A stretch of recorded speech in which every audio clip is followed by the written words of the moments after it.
So he said it right there. He said, without manipulation through propaganda, we could not handle the people. And this was way back in the early 20th century. What he said then was even more applicable now because of the internet and instant global communication. There is this huge war going on for implementation of power through knowledge. And it's hard to get accurate information because the distortions, the outright lies that are put out, trying to keep people disadvantaged and preserve the old status quo. So astrologically, we have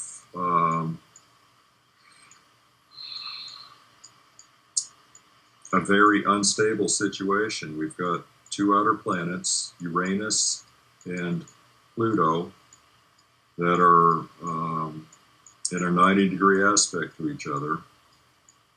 Think of what happens when two cars meet at an intersection at 90 degrees. Somebody has to yield, or there's going to be a fender bender, because that's an incompatible meeting. Uranus is the power of, or the impulsive power of freedom and everything that is the opposite of government. The flower children of the 1960s were Uranian. They didn't want authority. They didn't want anything to do with anybody over 30. It was just like, leave us alone. That's the Uranian impulse. Pluto is the other. It's literally the underworld. It's sinister forces. It's controlling powers. It's the power of propaganda. We've got those two in a point of maximum conflict right now.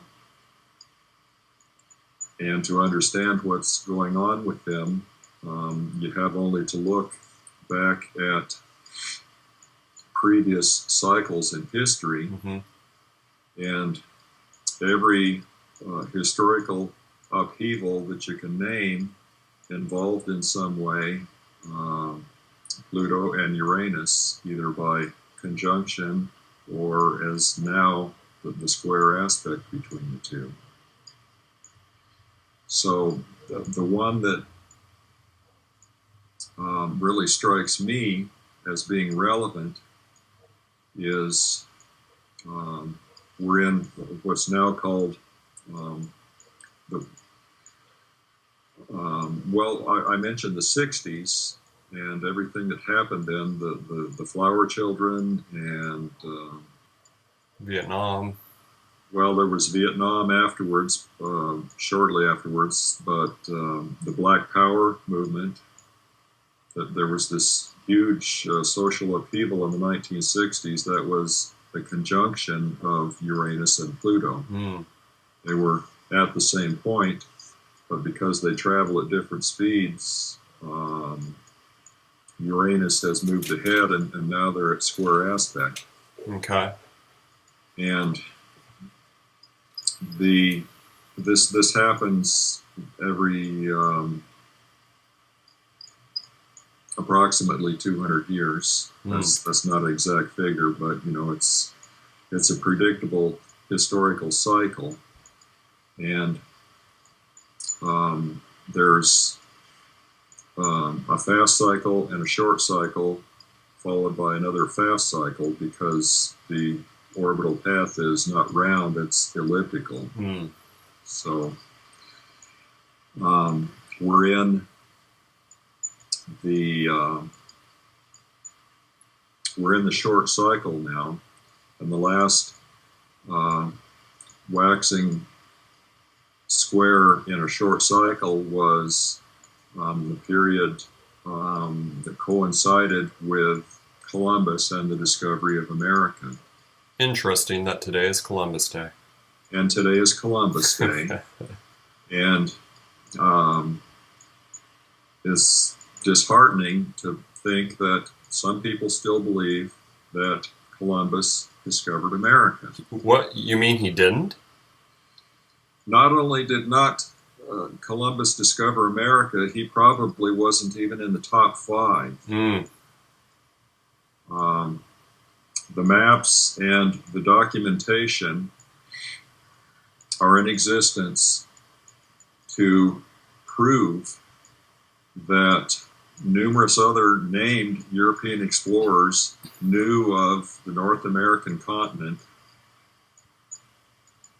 prior to Columbus. Marco Polo was one of them. Mm-hmm. The whole Marco Polo expedition, well, not the whole thing, but in part, I mean, he had multiple agendas, but Marco Polo, in part, was sent, the record would show, to confirm from an approach from the east that the North American continent did exist. They had ancient maps, Mm-hmm. and Marco Polo confirmed that by sailing from China that you did encounter the North American continent. These things were hushed up. They have maps that are so old that they have Antarctica without ice. Well, yeah, and Antarctica wasn't even officially discovered until, the late 1800s. Right. So there's a little bit of a dark age within that aspect. So the question was, what can we expect out of the future of the United States chart? And the long answer has been, we're in a critical time period now, a 10-year window involving the square of Uranus and Pluto that began with the financial crash in 2008. Mm-hmm. So we're still in that. We're still in it, and it goes until then 2018. Mm.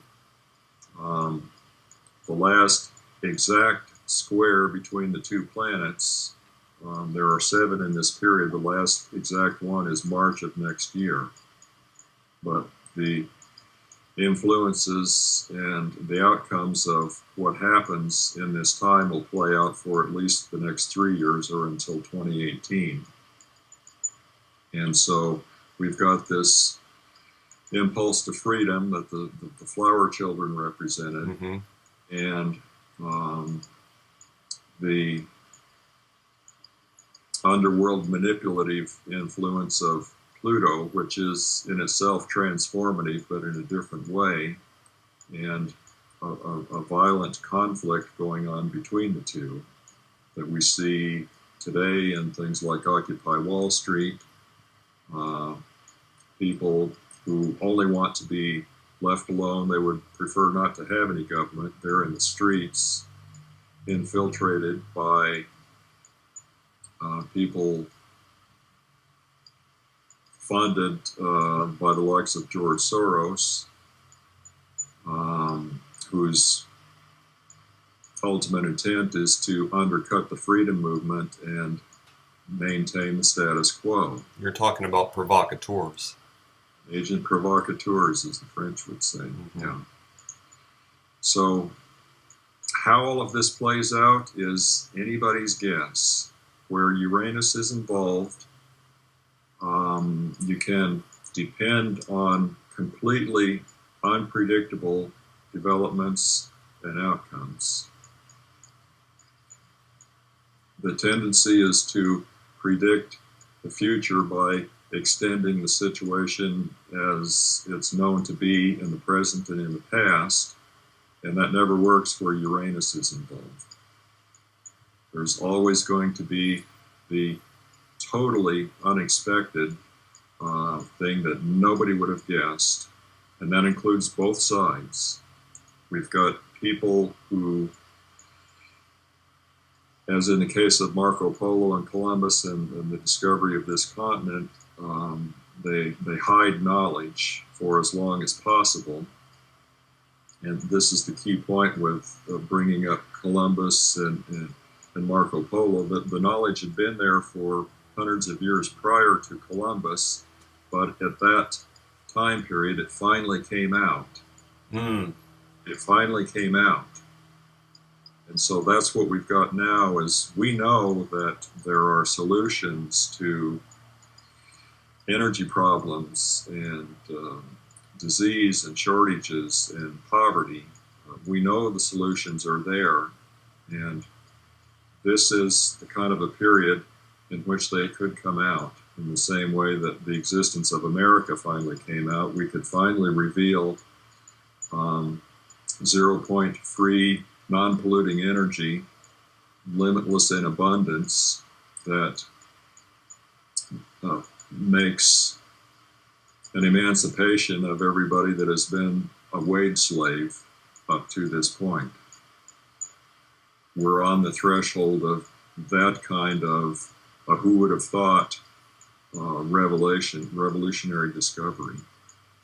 Well, and we see the evidence that this should have taken place a long time ago, turn of the last century, with the discoveries of technology by Nikola Tesla.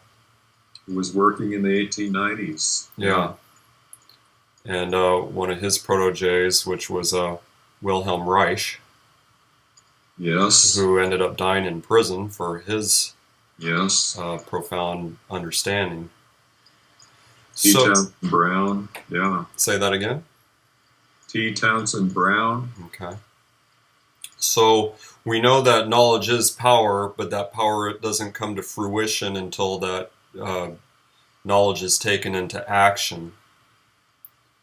So do you see evidence that there will be those sort of actions taken in the time frame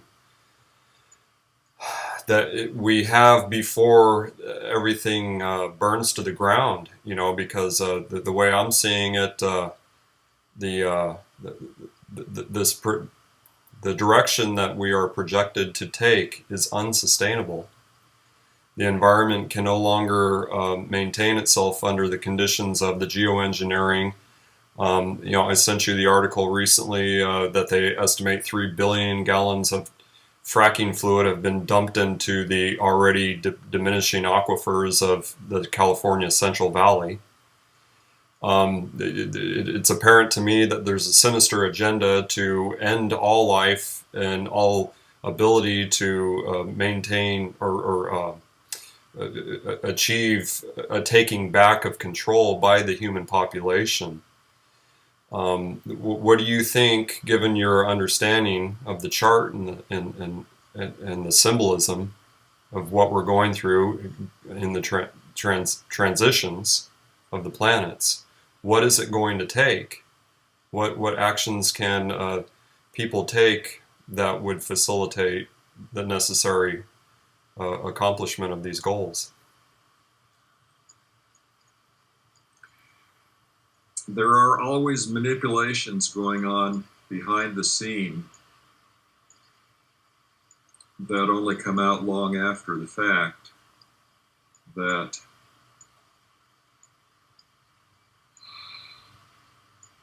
in hindsight show that the power, one side of the power play, and there's always a play between powers under the surface of things. One side always gains advantage over the other at times like this. Status quos are upset.